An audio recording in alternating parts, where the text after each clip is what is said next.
if matrix 2x 3x minus 8 that is equal to 0, then the value of x is என்னன்னு கேட்டிருக்காங்க. இப்போ here the first matrix பார்த்தீங்கன்னா it has one row two columns, so இப்போ it is of matrix of order 1 by 2. Second matrix பார்த்தீங்க அப்படின்னா it is of order 2 by 1.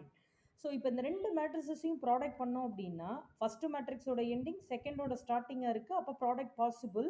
இதோட resulting matrix என்னவா இருக்க போகுது? 1/1. அப்போ ரைட் சைடில் இருக்கிறது சிம்பிளி ஜீரோ கிடையாது, it is a 1/1 matrix whose entry is zero. இப்போ நார்மலாக இந்த ரெண்டு மேட்ரிசஸையும் நான் ப்ராடக்ட் பண்ணுறேன்.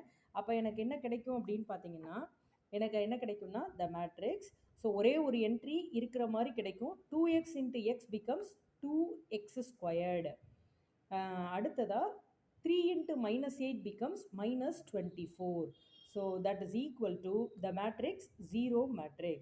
இப்போ இந்த ரெண்டு மேட்ரிசஸும் பார்த்தீங்கன்னா it is of order 1/1. அப்போ கம்பேரபிள். ஒரு என்ட்ரியோட கம்பேர் பண்ணுறேன். அப்போ we have 2x squared minus 24 that is equal to 0. From this 2x squared equal to 24. From this x squared is equal to plus 12. From this x value is nothing but plus or minus root of 12. Root of 12 is nothing but plus or minus 2 root 3. So அப்போ எக்ஸோட value பார்த்தீங்கன்னா it is plus or minus 2 root 3. So இது எங்கே இருக்குன்னு பார்த்தீங்கன்னா option number D. So இந்த ப்ராப்ளத்துக்கு answer பார்த்தீங்கன்னா ஆப்ஷன் டி.